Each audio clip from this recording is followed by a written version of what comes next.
Hello, everyone, and welcome.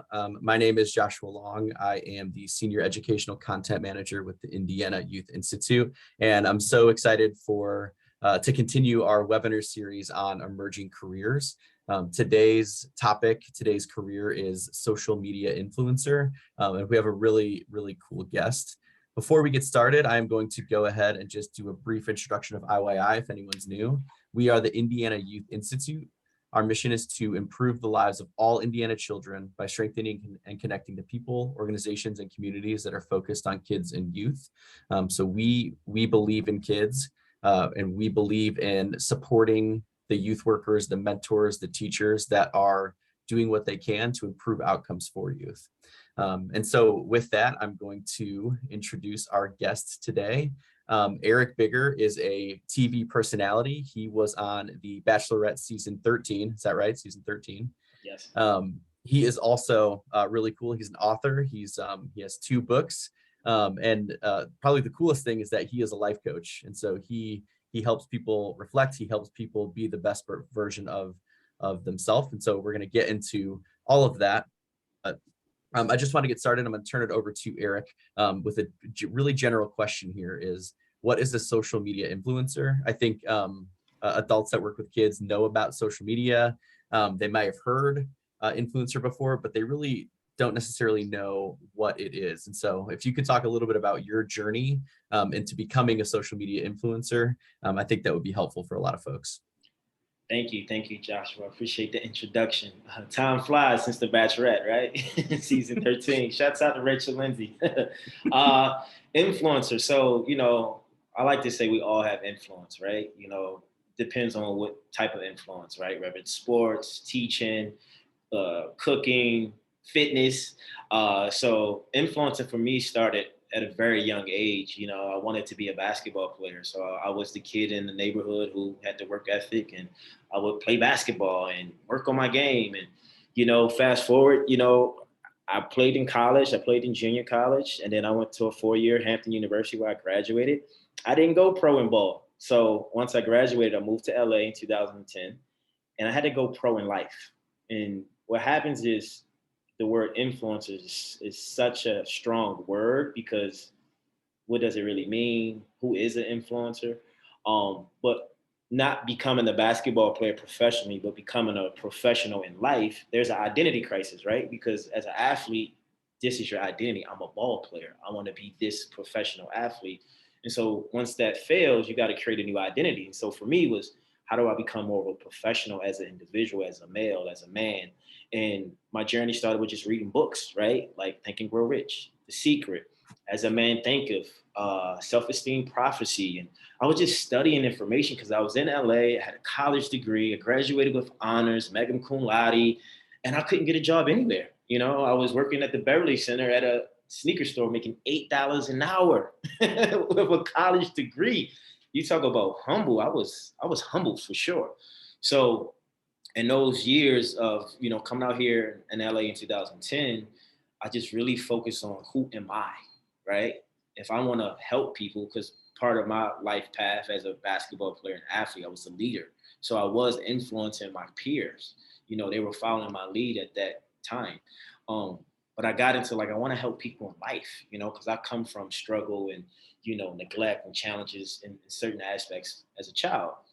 So reading books, going to seminars, being curious about life and who is the Tony Robbins of the world, the Bob Proctors, the Les Browns. These are thought leaders. These are self-development gurus. These are speakers. These are motivators. Those people were influencing me to become an influence on myself, to influence people in my environment. So over the span of time, I did all those things. I was doing, deep self-help work on myself. And then, long and behold, the TV show comes. Boom! Hey, The Bachelorette. I had a friend. I have a friend, Aisha Pinky Cole. She's actually the CEO and founder of Slutty Vegan. My dear friend. She's very successful. She's doing really great. I'm so proud of her. She's a new mom. She's 2 kids now, and she was the reason I got on the show. She got a contact from a girl by the name of Thea Washington in Baltimore, who was casting for guys in Baltimore. I got the text and said, would you want to do the show? I said yes. And then from there, I went on this show. I didn't know what to anticipate or expect other than love. And it changed my life. And then boom, fast forward after the show, you get all these followers. What's going on? So technically at the time, I think that's when maybe a little bit a year before the term influencer was coined, right? 2017. Mhm. But I had already was influencing 7 years prior to that, right? Because I was influencing myself to become my best self, right? So I was doing the work trying to figure out who is Eric? Who am I? What am I? And why do I want to be this person? Why do I want to be this influencer? So with all that motivation and inspiration I was pouring into myself, researching information, reading books, studying successful people, when I got off the show, I had already had like 3,500 followers prior to the show, right? So I had a little bit of a following where people saw my Motivation Monday, Winston Wednesday, What's Positive Fridays. These were 15-second videos that I was pushing out when Instagram was 15 seconds. In between Monday, Wednesday, Friday was Tuesday, Thursday, I would put out quotes. So I was already influencing, right? From my perspective. When I got off the show, my manager, who's like my close friend and known him for more than a decade now, he's like, you got to delete all your photos. I'm like, what? This is some of my best content. And then that's when the branding of Eric Bigger, the influencer, started because I had to create a new identity. I have to shift my paradigm and say, listen, you're on TV now. You have influence, you have fame. People know you from the show. So the 15-second videos, the quotes, people don't know you for that. They know you as Eric Bigger from Baltimore, who was on Rachel Lindsay's season, who did hometowns, and you didn't end up with the girl, but you had your miracle season on the show. So with all that being said, an influencer, in my mind, a social media influencer is someone who has an opportunity to influence a great number of people. I would say anywhere from 5,000 to 500,000 to 5 million. But anybody who has an audience that they influence or their audience follows them on a social media platform. Mine's happen to come from personal to TV. You got some athletes who are influencers, rappers, artists, actresses, actors, uh, culinary people who cook. So anybody can be an influencer. Even if you got two people following, you're still influencing. So I would say for anybody listening who's going to see this, social media influencer is what you make it, but it's a person who has an audience that they are able to influence them to do something for their benefit or to help a person become their best self, whatever genre they're in. You have influence. Yeah, it's really interesting too because you were already on that path before the Bachelorette. Like you were bettering yourself. You were thinking about how people can help better themselves, and now that's what you're doing again, right? You definitely rebranded yourself, but that's what you're doing. Yeah. And so it's almost like that was always your passion, right? So Yes. talk a little bit about why that was your passion and how you use that to eventually leverage yourself into the career that you have. Because again, you were doing that before the Bachelorette. The Bachelorette was just a helpful vehicle Yeah. to sort of get you out there. Yeah, and I'm a embark on perception and how perception can help your passion once you understand who you are. So my passion in life was always to help someone, to help people, to help individuals. I was always curious about people and like their horoscope and where they're from and why they speak a certain way. And a lot of that came from the lack of, love and affection as a kid, emotionally, from my parents. So, I have a emotional abandonment wound where because of that, I became a people pleaser, right? So I figured out how to help people better than I can help myself, right? Meaning like I could tell a person more about themselves than they could because I was so curious about a person, all because I didn't get no one to ask anything about me. It was just me, myself, and I trying to go through life. And I said, well, you know what? For me to be a part of someone else's life, let me figure out how I can help them and how can I help them transform their life? Or how can I be an asset? And so in my environment as a child and as a teenager, I was a leader. Um, I knew what to do. I knew how to do it. And people looked up to me. And people always came to me for advice.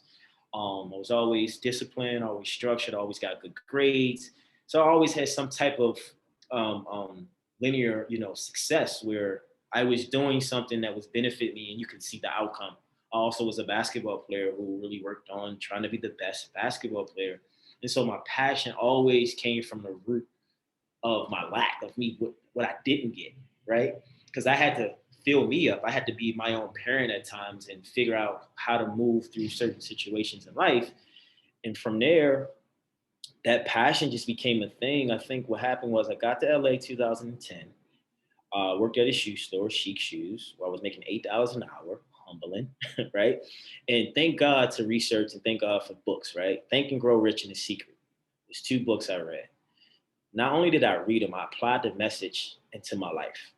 So at this store that I was working at, I was on the sales floor. Mind you, at the time, I was there for maybe at the most 14, 16 months. But within that first 9 to 10 months, I wasn't making no money on commission on shoe sales. Like I just wasn't. I started applying the methods in The Secret and Think and Grow Rich, and I promise you, my life was changing. I was doing the affirmations. I was writing down my mission statement. I was executing what they were telling me, and I started making commission.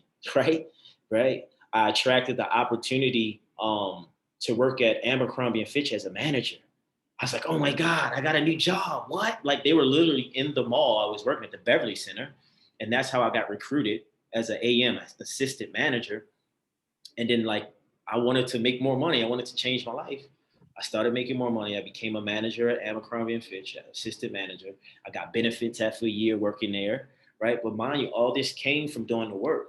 People, like I want you not forget. Like you see where I'm at, but I'm getting to the process. I did the work. I read the books. I applied what was given, and then my life started changing. So then from there, I worked at Abercrombie for 18 months. After 18 months, my goal was to quit, but after I was finishing developing a mobile app, it was Eric Bigger Successful Living. I was 24 at the time. I paid $1,500 to get it done. It came out. I didn't know what to do. Crickets. But here I am taking a chance so I can advance or doing something because I believed in it. And I actually took a chance and quit my job as a manager where I was getting benefits and making decent money. I think at the time I was making probably like 11 to 1300 every 2 weeks. I mean, that was good for me. I was only making $8 an hour prior, right? So from there, while I was at Abercrombie, I was doing boot camps in North Hollywood Park. As a fitness trainer. I was doing it every Saturday, 8:30 a.m. for free. And people would show up, maybe have 4 people, 6, sometimes 10. But I was consistent. That's another thing, people. I was consistent. I did it for 2 years for free. And then from there, in that process of quitting, that's when I jumped into the fitness game, training. Because I always knew, right? I wanted to help people in life. That always has been my intentions. And Tony Robbins, he's a Pisces like me, big inspiration. I wanted to do what he was doing. He was speaking on stages. He was helping people transform their lives. I was like, I want to do that. He was my influencer. But I was like, how can I help someone the quickest way? Because I needed to make money, right? And still have somewhat of the same impact. I said, oh, physical fitness. I work out. I'm a former basketball player. I'm in shape. And then that's when I started training. I was coming up with my own prices. I went for it. And then I stayed in that journey, and I still train people here and there, but everything came from a place of lack that went to a place of curiosity to seeing someone that influences me, and I kind of want to mirror what he does, to hopping into the training game, and then was doing that, and I did Uber. I worked at the nightclub, downtown LA for 2 years. I was selling water machines. I was hustling. I was in LA. I was trying to figure it out. It just happened. And I remember the call I got from ABC after I had an email discussion with them. I was sitting in the car and I was in Uber. I was waiting for a ride. And I was just like, man, at that time, I probably was like almost 2 years in. I'm like, I'm tired of this. And I was making good money doing Uber. Shouts out to Uber. I was making a 700 to 1,000 a week. I was doing okay, right? But I was busting my tail. Maybe 40 to 45 hours a week driving. I would do 7 to 11 in the morning, and then I'll do 4 to 8 at night, probably 5 to 6 days a week. And I would try to get some bonuses on the weekend. So I was doing Uber, fitness, all this at one time. And then the show came, I got the call. And then once that all happened, man, like that's always been my passion to help people. And I always wanted to make money. But the perception comes in, I'm bringing it all the way back around, is when I figured out, how do people see me in the world? That's Mhm. big. When you're influencing people, when you're helping people, when you're motivating, what is people's perceptions of you? How do people see you? Once I figured out how people saw me, because most people, I'm gonna be very honest, is that they thought I grew up with mom and dad in the household, stable upbringing, functional life, and that wasn't the case. I grew up in the inner city, uh, dysfunctional upbringing emotionally, and it wasn't peaches and cream. It was different, and so, but that perception is what, because I worked on myself, I did the work. People started seeing me from that lens, and I had opportunity from that perception. So always know, even the people you look up to today, they're getting paid mostly off of people's perception more so than who they are, because they always would say Kanye the person, it's not Kanye the artist, right? Michael Jordan the player, it's not Michael Jordan the person. So you got to understand, when you influencing, who is influencing? Is it the person or is the character you're trying to create, right? Because artists like Jamie Foxx, I found out, has the same first name as me. It's Eric. Most people don't know that, but he's an artist. He's a musician. He's an actor, right? That's his talent. It gets him paid. So the passion was always, that's where the passion started. That's how I developed it. And to this day, I'm still reading books. I'm still learning. I'm always open to hear people's perspectives and opinion. I think that's the key to life, is learning. The more we learn, the more we earn. And the more we grow, the more we know, and I think that's where it starts. And I think you got to get to the root of, why do you want to influence? So Yeah, that was I my think why. I think that's a really interesting point. And there's a couple things in there you said. The first is that I think when I see when I'm doom scrolling through Instagram and I see influencers and you see a certain perception of the way you assume their life is, right? You Yeah. don't actually know what's going on behind the scenes. And like there's a huge mental health crisis right now among youth. People say there's research that says social media is a part of that, but it seems like from your own perspective, that work you did prior um, uh, maybe humbled you to be able to withstand the fame and the having to have a different perception maybe than of who you are. And so that makes me wonder. It seems like you always had a curiosity, which has kind of helped you on this journey as well as passion. What is it that kept you curious? What is it that helped you find your passions? And what should youth workers, mentors, teachers be doing with kids to help facilitate growth in those areas? That's a great question. It's loaded. I think the first thing that made me want to help people, and for that to be part of my passion, was that, for one, I was tired of suffering, right? Internally, silently. And I knew there was something more than just Baltimore, Maryland. I knew there was just more than just playing basketball, selling drugs. I know it was more to life. Like, this can't just be life. So that curiosity, right? Um, in having that curiosity and knowing that I wanted more, for one. I knew there was more, and I knew this couldn't just be life in this environment. And that's why I was just so big on just educating myself and learning, and trying to figure out, like, who do I want to be and why, and what is this about. And I didn't have the best influence as a kid from a male perspective, the way I wanted to create the life I'm living now. I'm the first blueprint of what I'm giving people. And so the work has allowed me to withstand the mental pressures of fame, the anxiety and depression people have. Because honestly, to be on reality TV, you gotta have thick skin. Shouts out to Baltimore for giving me that tough environment to be able to deal with challenges and negativity and naysayers and doubters. Uh, I think the most important thing, from a youth worker standpoint, of people who work in that industry, they have to discover who is the individual before they try to label who they are based on what they see. Perception, right? You might see a kid who might not be able to read as fast as others, but if you really got to know that person, might can see colors or can have great ideas, right? I think kids should start taking, like, at a certain age, personality tests to see, like, some kids don't like school. School's not for everybody, to be honest.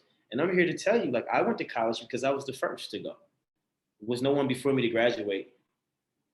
I was. So I was curious. What is this about? I had an amazing experience at Hampton. Will I tell everybody to go to school? No, not if you don't feel it. I wouldn't do it. But you have to discover what is your passion and how does that make you feel and what do you want to do. And here's another thing that I think we have to implement into the youth is money, right? Finances, credit. We the system that's been created in the world around the school system, education system, and just upbringing. Maybe families provide people with financial literacy, but at the end of the day, you got to learn how to make money, and you got to understand money, and money is energy. You got to be able to have the right relationship with money because all this work I've done and all these things I know, when you sit down at a table and you really get back to everything comes down to stability. And what is stability? One, mental stability, because we did talk about mental health, emotional stability. Physically, you want to be in health if you can. I think it's very important to be healthy and have a diet and an exercise regimen. But you got to have financial security. That's real stability. And it's Yeah, and not so. Go ahead. yeah, let me just add in here the interesting thing about you bringing up the money piece is, you look at Instagram and you see this like perfect life, and what you assume is that they are stable financially, right? They're Yeah. stable financially, they're happy, they're healthy, and again, that's just the perception they want. And it's just interesting that I think your story is powerful. Of now, I had a college degree and I was working for $8 an hour at a shoe store. Yes. Like you were grinding It's for a grinding. long Long time, time. and Yeah. and that doesn't mean it wasn't worth it. But I think the reality is that you were working your butt off before you blew up in social media, right? So you were Yeah. you were putting in the work, and I hope you're financially stable now, but it wasn't always Yeah. like that, it seems like. And I think that's No, a it wasn't. reality. And here's the thing, like every year, like I'm such a nerd. Like I wrote down like probably from 2015 to now, I literally in my phone, I was doing a paper refer. I write down everything I spend, right? And everything I make. And so every year I was making more money, right? But because I'm the blueprint from what I'm doing, I don't have a mirror of what to do and how to do it. I'm learning trial and error, right? And then there's books you can read and courses you can take and people you can reach out to. But the best teacher is your own experience, right? You got to go through it because you can tell me, hey, you get this amount of money, I want you to invest it here. But if I don't feel that, how do I know that that's what I want to do? So over the course of the years, you make more money, then you make a lot of money. Like, oh wow, I have money. What do I do with it? Right? That goes back to financial literacy. You don't know what to do with it or how your money makes money. Or better yet, you find out like, whoa, I have a spending habit. Where does that come from? And then you get into like trauma, pain, nervous system. There's a course I took. It teaches you how to expand your receiving paradigm in business when it comes to money, and everything is based and rooted from your nervous system. Like if you ever get a bunch of money, checking what your body does when you get a lump sum of money, or when you don't have much, you probably clench up. Like everything is, nervous system. So I think financial literacy is important. Emotional well-being is important. Nutrition and diet and exercise is important. And last but not least, like knowing who you are, and that's a lot of work because you have to get older and grow and go through things. But the first three, emotional, financial, the mental with the physical, if you can kind of get those to work for you, you'll figure out the other things on the way. Because knowing yourself is a forever journey, but it all starts with self. Because at the end of the day, I think Louise Hay, she passed years ago, but she says, think about it. You're the only one in your mind thinking. Like when it comes to like we're creating our life from what we think based on our experiences and our beliefs. So, you got to be around good people too. Let's not take away from that. You got to be around good people. Yeah, it seems like we're hitting soft skills hard. Like you Yeah. you were you were about all about the continuous self-improvement. You built the soft skills necessary to be able to do this successfully, because it seems like that's a huge part of it. I think soft skills also include the relationships that you build. And if we're thinking about if a kid is saying, I want to be a social media influencer, I might not at first think you got to know how to build relationships. But in talking to you a little bit before, it seems like that is a huge part. So could you just talk a little bit about the importance of building relationships, building healthy Yeah, relationships? so it's the biggest thing in life. The relationships are everything. Relationships are more important than money. Relationships run the world, right? Mhm. You know, I got on this call today, this interview because of a relationship, and I think I had to tell my younger sister this. And Lacey, I love you. She's doing so well in life. So I went to Hampton University. She went to North Carolina A&T. When she got out, she had two job options. She had Under Armour and she had Microsoft, right? And of course, she's from Baltimore. She wants to work at Under Armour. Like, I love it, you know. I said, listen to me. Go to Microsoft. Microsoft has a real foundation that's been around longer than Under Armour. I love Under Armour. They send me so much gear and I've worked with them multiple times. But the environment you're going to work in, the people you're going to meet are going to be different than some of the people you might meet at Under Armour. But when it gets to the school you go to, or it's high school, college, even in your work field, relationships are going to get you further in life. My relationships in LA had got me so far. Like I met Aisha Cole, Pinky Cole, the owner of Slutty Vegan. We went to high school together. Hear me out. In 10th grade at City College High School in Baltimore, she was in 11th grade. She got booted out for something she did. She went to another school, but fast forward 7, 8 years later, I run into her in a nightclub in Los Angeles.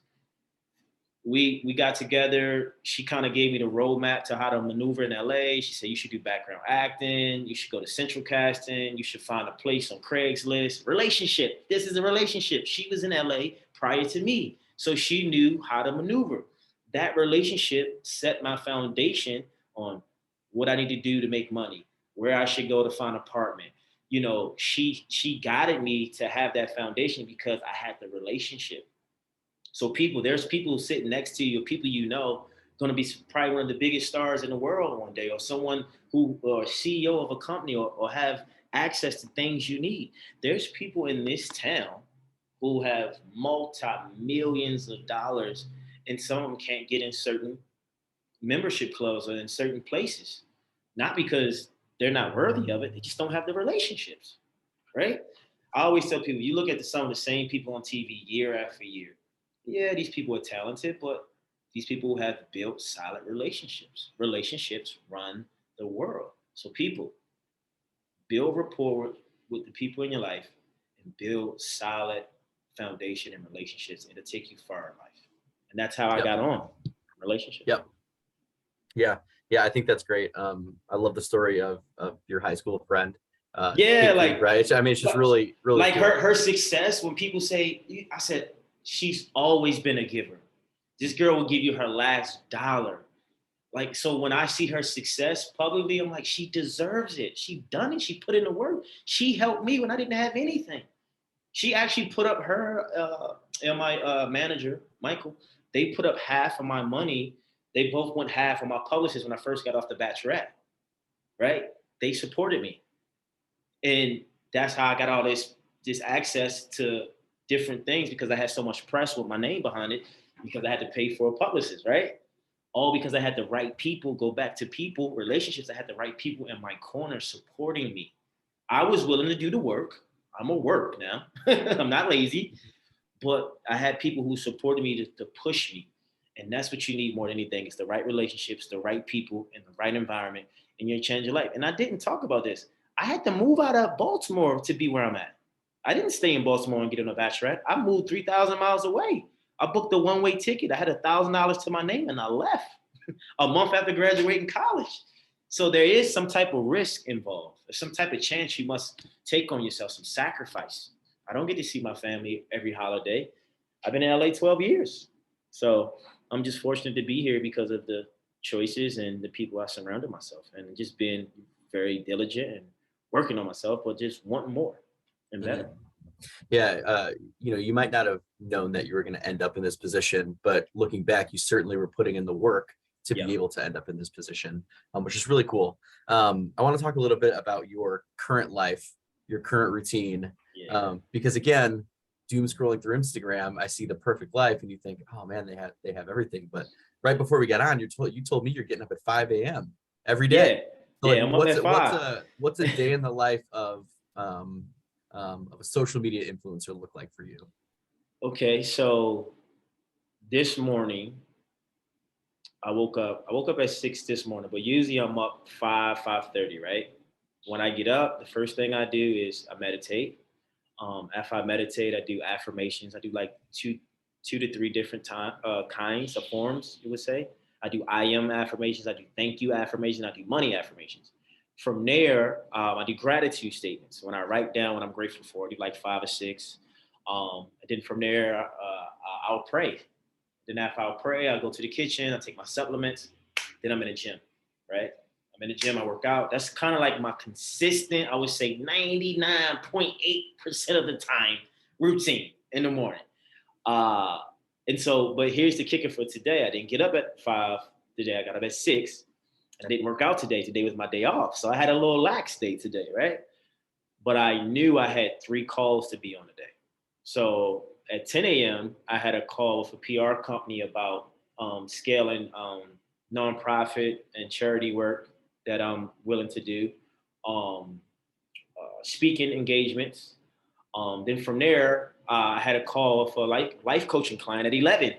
He canceled, so that didn't work. And then at 12, I had a call with Didi Hirsch.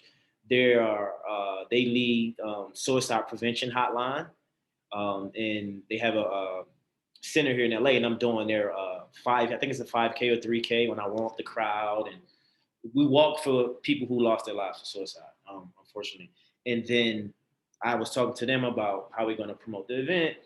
But prior to the 10 a.m., I submitted 100 photos to a brand that I got a deal with a month ago. I won't say their name because it's not out there yet, but I literally this past weekend, I was shooting a bunch of photos and content for a brand in a nice exotic location in the hills just to get content for probably 3 to 4 photos. I probably took over 300 photos to get the perfect for with a caption and all these things. So every day is different. And then I woke up, to this awesome opportunity to speak with you as well this morning. So every day is different, but the consistent part of my day in life is my morning routine, working out, staying regimented to like what I'm eating, what I'm doing. Then I might have clients, fitness clients that I might have, and then my life coaching clients. I usually like once a week throughout the year. But yeah, every day is different. Like I just got a call from the Ravens. Shouts out to Baltimore. Kate Bollinger. I don't have a deal, but I have a relationship with the Baltimore Ravens, and anytime I want to come to like a home opener or a game, they always have tickets for me. So she hit me up, said, "Hey, do you want to come to Baltimore for the Bills and the Ravens game, October 2nd?" I'm like, "Oh my God, I would love to." And then I got an event in Orlando, October 6th. So every day is different for me. And so when people want to plan stuff out, like 3 weeks, 2 weeks, like it's cool, but like I could be in Baltimore on October 2nd, right? And it's September 14th. So a day in the life of an influencer is pretty scattered. You have to build your internal routine and regiment. And sometimes you have content days. Like I did a deal with Ancestry a few weeks ago, and I went home the end of August. But my intention was just to have fun and enjoy. But as soon as I landed, the brand hit me back like, "Oh, we want you to submit this content. Here's the revisions." I'm like, "Oh my God, I wasn't anticipating that." So, it's just I could get a deal that's coming in right now that they might want to get the content done by next Monday. A quick turnaround is like, and it's great money. So it's kind of like hurry up and wait, right? It's like you come to LA, you go to auditions, right? So it's not what people think it is.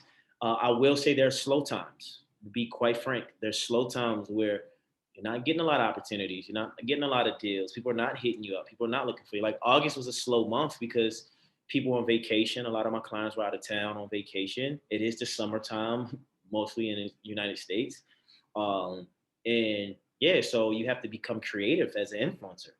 And the main thing as an influencer is finding out what is your passion and how do you create content around that passion and how consistent can you be every day. And somebody you should study outside of what I'm telling you is Gary Vee. He has it down pat. That's my guy, Gary Vaynerchuk. He is an amazing individual. I met him. I've worked with him a few times on some brand deals. He has a company, 137 PM.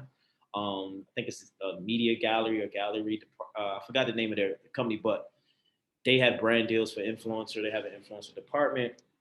But the main thing is to build relationships and find that passion and create content. And how can you leverage the content? Don't focus on money, focus on passion. The passion will bring the money. There were times where people say, well, people are not paying you. I said, but people are paying attention. They are paying me.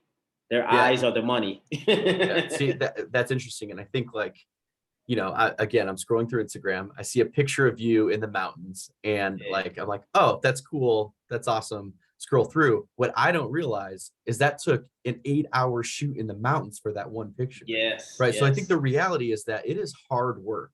Right. And so that's Yeah. that's probably why the passion is so important, because if you're not passionate about it, how old can that get? How burned out can you get? You can Right. get burned out. Yeah, because here's the thing. Let me give you a brand who I've worked with in the past. I worked with a lot of brands like Uber, Tide, Crest. I'm trying to think of a brand I had to create a lot. I mean, I always got to create a lot of content. But anyway, just say for Uber, right? Or NASCAR. I did a NASCAR gig, right? So this was a quick turnaround. So I have to find out. They want me to have some NASCAR merch. The brand didn't send the merch at the time, the third party I was working with, but it was a quick turnaround. So I had to figure it out. So as the influencer, I have to figure out, okay, what am I going to wear? What I'm going to look like? What setting and what location I'm going to shoot this content as a video. If it's a photo, is it going to be sunlight? Do I need to get a haircut? Do I need to get a manicure? Are you going to see my hands? Who's going to shoot it? Is my manager available? Because he shoots a lot of my content. It's so many things that goes into just producing one photo or one video. If it's a reel, how many times I got to edit it? Can I do it myself?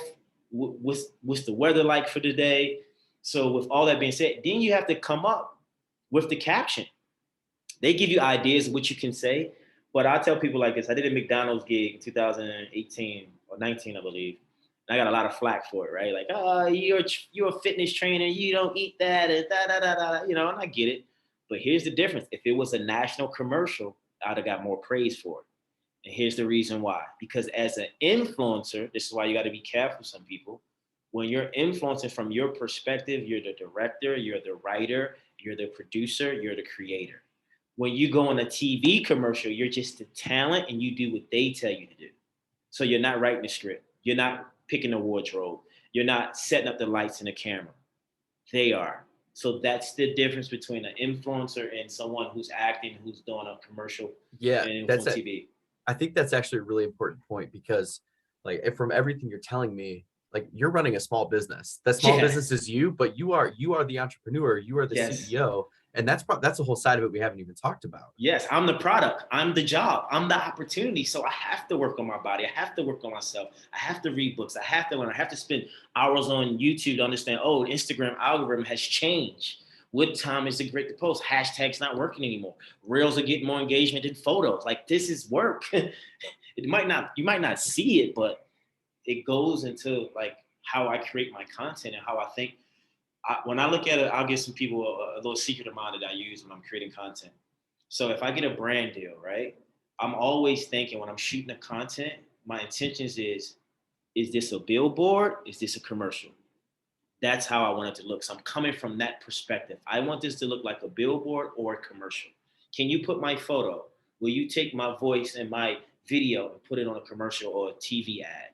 That's my scope. So I will go and research a company's numbers. Like how much did they do last year? What's their last commercial like? What was said? If it was Crest white strips, I use white strips, right? Okay, what's their new thing now? What are the people wearing in the commercials? Is it more blue and khaki, but red? Like, what is it? So it's research. It's not just, hey, I got a deal. I'm going to put on my best outfit and I'm going to smile. This is how I create my content. Now, you got other people who can kind of get away with more because their engagement is crazy. They probably got millions and millions of followers. But some people have a whole production set. Some people have but after they made their money, of course. But when you get into it, these are things you have to think about. It's not just you have an influencer because you have followers. because people who have followers can't make money off their following because they don't understand their page or they don't understand what they're influencing. Right. Like you have a ton of followers, but what are they following? Right. And Yeah, if the way as social media influencer, the way you get paid is these brand deals. And I assume some of them are probably guaranteed. I assume some of them are like you do the code like they do in podcasts or whatever, and you yeah, can get paid for yeah, some of them. But it goes from like if it, you have a ton of followers, you're funny, whatever, all of a sudden you're trying to help a brand sell something. Well, if it doesn't sell, then you can't, yeah. you're not going to get more deals. And here's the thing, and this is what I try to tell people, like a lot of times for influencing, it's not really ROI, right? It's brand awareness. So there's some people, they call it micro influencers, where they might have 10 to 30, 40,000 followers, and they have a specific niche that they hit, and they have more engagement than people who have 2 million followers because it's very intentional, right? So what happens is that a brand is looking for, like for me, for instance, I had a deal 5 years ago, and I guess the brand didn't know who I was as a person, like intellectually. I'm not a kid. Like I know business, and they were trying to get me to commit to something I didn't really want to do. So I told my manager, I was like, man, just tell them they can have the money. I'm fine. So I took the risk to say, and it was good money. They was like, no, no, no, no, no, no. So what I had to tell them, I said, listen, you might think you're paying me for my followers. You're paying me for who I am. You're paying me for what I've become. Because when you take my photo and you take my image and you put it in a department store and you see my smile on my face, you don't see how many followers I got next to my face or my image. You're getting the energy of who I am. You're getting the entity of who I am. Whatever's vibrating for me in that photo is what people are getting. That's what's going to gravitate people to want to buy a shirt or buy the smile or whatever I'm selling. So sometimes people, and this is where some people who are influencers or who have a ton of following, they fail and they become entitled. Oh, I got 800,000 followers, but who are you? You just have followers, but who are you as a brand? You don't have a brand, you have an image. And people haven't created that brand because they don't know their audience or they don't know what they're pushing, because it's like it's like having a bunch of money and you don't know how to spend it, right? And you have to discover, like, who are you? And I was like, it used to be when I get a big brand deal, oh man, that looks good for my brand. Now it's like, no, that looks good for my brand, but also looks good for them because of who I am, right? Yeah, really interesting you're saying that, and it really interesting you brought up Gary Vee. I was, he appears like every other reel when I'm Yeah, going through, but I saw this video where a mom asked him, "What's the best thing I can do when raising my daughter?" And his response was, something I never heard before, but it made perfect sense: is build her self-confidence, build her sense of self. Because if she knows who she is, if she has a self-confidence, then she's going to be okay to say no to that brand because it's not about her. And so you're not burdened by what other people think. You yes, are not burdened to say no to that brand because you knew it didn't fit. Whereas yeah. if you didn't have that sense of self, maybe you take it and maybe you water down the brand, and maybe that's why some people might fail in this industry. Yeah, and then look, here's the thing when it comes to money or just opportunity. Like sometimes, like when I first got off the show, I was getting really low prices, and some things were free. But the free stuff brought me the opportunity and got me in front of people's eyes I've never would have seen. I had a mentor tell me, he's like, sometimes in business, you don't want to say no to the money, because if you say no to the money, even if it's not what you want, you're missed out on the opportunity. Opportunity will always bring you the money. The money will not always bring you the opportunity.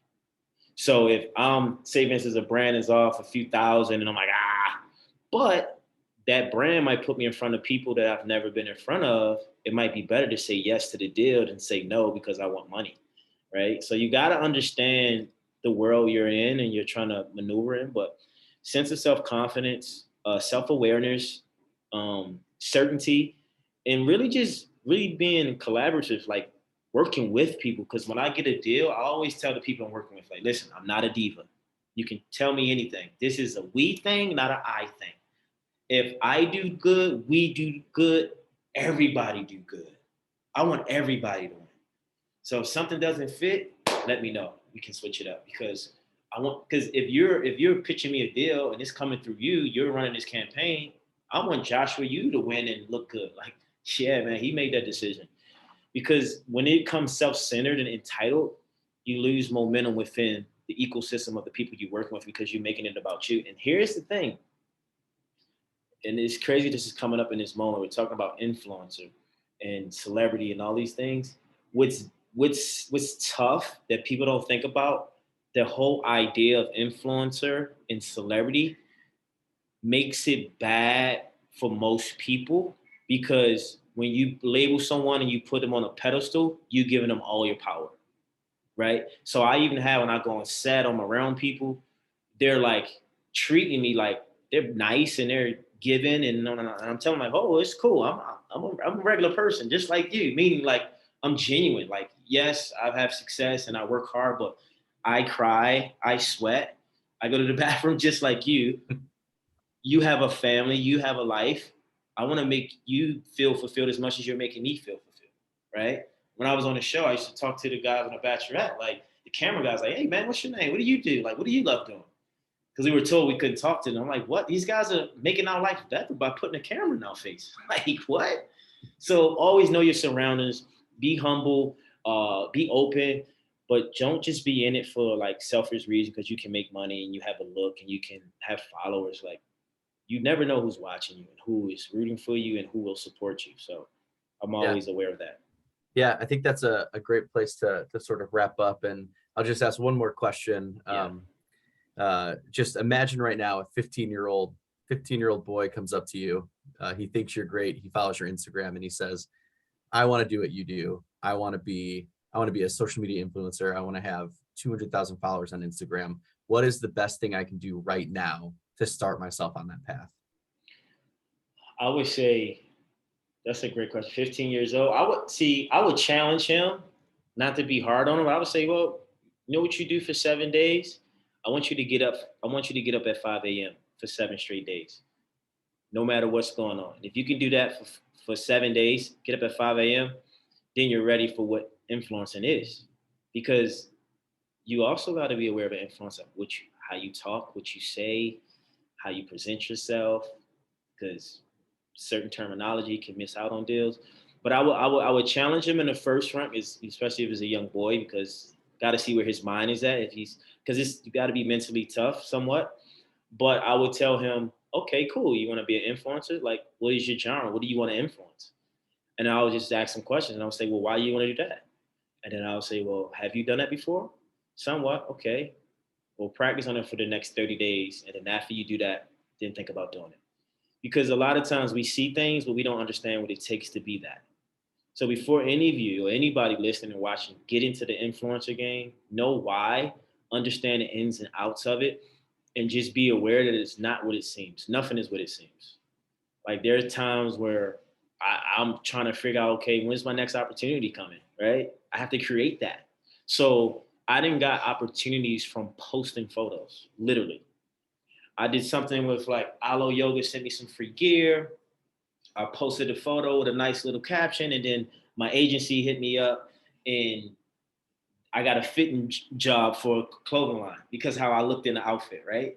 So it's so many ways to influence, but you got to know the world you're in. But I would tell that 15-year-old boy, I would challenge him, I would ask him questions, and then I would say, whatever you're passionate about, create content around that for 30 days, and then you tell me if you want to be an influencer. I can't tell you you can do what I do, because what I do is different from what you might want to do. I love what I do. I love working out. I love speaking positive to people. I love helping people transform. I love, just being in a good vibration and finding ways to help the world heal. And the question I ask myself every day, and I'll leave you with this, is how can I add value to the world today? And I even pray about it. Like, use me in a way where I can add value to someone's life and impact them and inspire them. And then I let go and I surrender, and I just let the universe work in my favor. And then I show up the best way I can, no matter what's going on. Yeah, I think that's a great way to end. And it kind of boils down to two things for that 15-year-old. It's, what do you love, and are you willing to put in the work There we go to show that off? Yeah. What do you love, and can you get there? So yeah. Yeah. Eric, thank you so much. This super helpful. I've definitely learned a lot, and we're just super appreciative and grateful that that you came on with us. Do you have anything you'd like to plug, a book, anything like that before we go? Well, to anyone and everyone listening, go download It's Miracle Season app and all in Google Play, the Apple Store. Go download it. It's my app, Mind, Body, Spirit. I do a segment, Miracle Mondays, every Monday that's on there. I got fitness workouts. I got mindset, wisdom talks. Download the app. Also, go get my book, 100 Days of Wisdom, 100 Quotes to Live a More Inspired Life.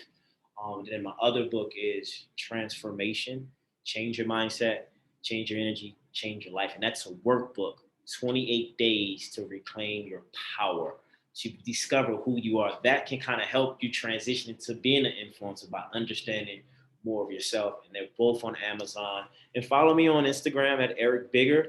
On Twitter is Eric_Bigger. I'm also on TikTok. A lot of motivation on there. Just my first and last name.